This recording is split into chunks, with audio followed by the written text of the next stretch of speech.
Now, even before the COVID-19 scourge struck Kenya, the economy was facing the uncertain future. The pandemic was rolling Kenya's main trading partners in China and the United States, leading to crippling lockdowns. When Kenya confirmed its first case of COVID-19, the economy went into a panic mode, forcing policymakers to relook at various economic growth models. Now, the government outlined various interventions to mollify the impact of the disease on Kenyans. 1 year on, Betty Kiptum tracks the economic journey from the COVID-19 bust to post-pandemic booms.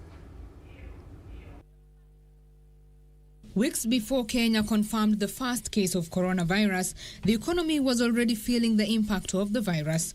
Import of some key industrial raw materials and some items had already started drying up as countries closed their borders and locked down certain regions in efforts to contain the spread of virus or reduce imported infections. Kenya confirmed the first case of coronavirus on 13th of March. This impacted international trade immediately, with the Kenya National Bureau of Statistics reporting a drop in volume of trade from 202.3 billion shillings in March of 2020 to 163 billion in April 2020. Exports dipped from 64.5 billion shillings in March 2020 to 43.2 billion in April 2020, while the value of imports decreased from 138 billion in March 2020 to 120 billion in April. Kenya's manufacturing sector found itself at a crossroad. Demand for COVID-related protective equipment and medical supplies skyrocketed. Many manufacturers were forced to reconfigure their operations to stay afloat. As a ministry, and we call upon the SME sector to take advantage of this opportunity and to turn around this pandemic to an opportunity to grow our industry in the country. Kwa hivi sasa kazi si mbaya sana. Wananchi wanaitikia vitu za Kenya, wanaanza kuona manufaa ya kujishonea badala ya kuimport vitu kutoka nje.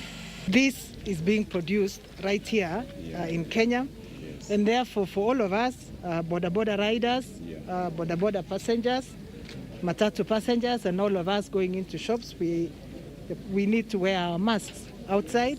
And these are available right here in Kenya. We are satisfied that these companies, when called upon, will be able to supply. I understand from the proprietor here that this factory alone is able to assemble 200 beds. 3 weeks after confirmation of the first case in Kenya, more positive cases were recorded, forcing the government to impose a movements ban on the counties of Nairobi, Mombasa, Kilifi, and Kwale.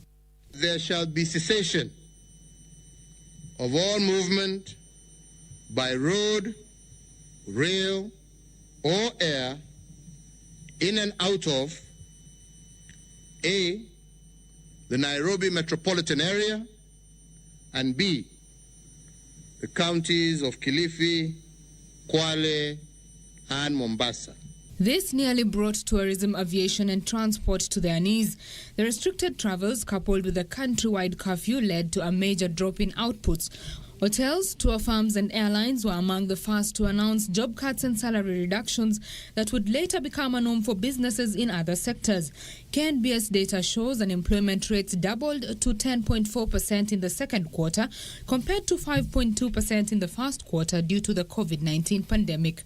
3 days after the first case confirmation, the central bank announced the removal of charges on mobile money transfer for amounts of up to 1,000 shillings and waiver of charges on bank to mobile phone transactions from 16th of March in efforts to encourage Kenyans to embrace cashless transactions in efforts to contain the spread of coronavirus. In order to avoid the risk of transmission through physical handling of money, we encourage the use of cashless transactions, such as mobile money, M-Pesa, and otherwise. Transfer of cash of up to 1,000 shillings would remain zero-rated until the end of 2020. This affected transactions worth 1.76 trillion shillings by end of September, according to CBK figures. These haunted telcos, with Safaricom reporting the first reduction in profit since 2011, blaming it on the scrapping of charges on M-Pesa transfers. What followed next was a streak of listed companies issuing profit warnings. In the 9 months to September last year, Top banks, including KCB, Equity, Cooperative, ABSA, Stanbic, DTB and Stanchart, saw a 22.6 billion shilling decline in profitability. Commercial lenders have projected a steep drop in their full-year net profits for 2020 on account of COVID-induced economic disruptions. Lenders raised their loan loss provision to reflect the economic fallout facing individuals and farms. As a matter of fact, banks have been doing what they needed to do, meaning they needed to be conservative and make provisions for their loans. In addition, the government in April introduced favorable tax measures to help cushion Kenyans against the adverse effects of coronavirus. Among the measures were a reduction of VAT from 16% to 14%, no income tax for those earning up to 24,000 shillings monthly, and suspension of the highest tax band of 30%. For businesses, turnover tax for small businesses was also reduced from 3% to 1%, while corporate tax was slashed from 30% to 25%. That the National Treasury considers retaining the income tax rates pay as you earn at 25% until the 1st of January 2021.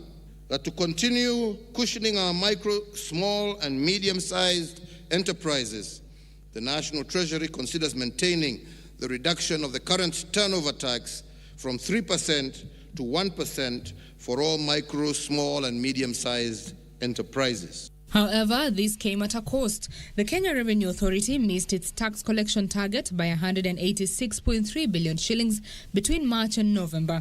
KRA collected 1.1 trillion shillings against a target of 1.28 trillion shillings in the 8 months to November.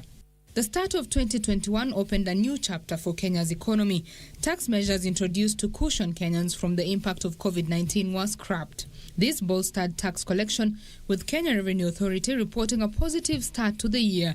The taxman surpassed its January target of 138 billion shillings by 3.53 billion shillings to collect 142 billion shillings, which is a 6.7% growth over the same period last year. In December last year, the taxman brought home more than 166 billion shillings in taxes, beating the 164 billion shillings target. International trade opened up, with the Customs and Border Control Department collecting 55 billion shillings, a 9.7% growth, and a revenue surplus of 6 billion shillings. Business performance was resuscitated, with corporation tax levied on resident companies recording a revenue collection growth of 44.4%.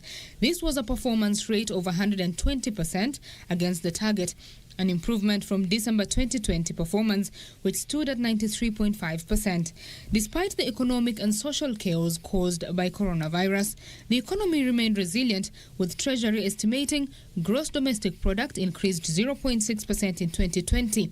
Banking on the vaccination measures and the loosening of business restrictions, the National Treasury projects the economy will expand by 6.4% in 2021. Betty Kiptum, Channel 1 Business.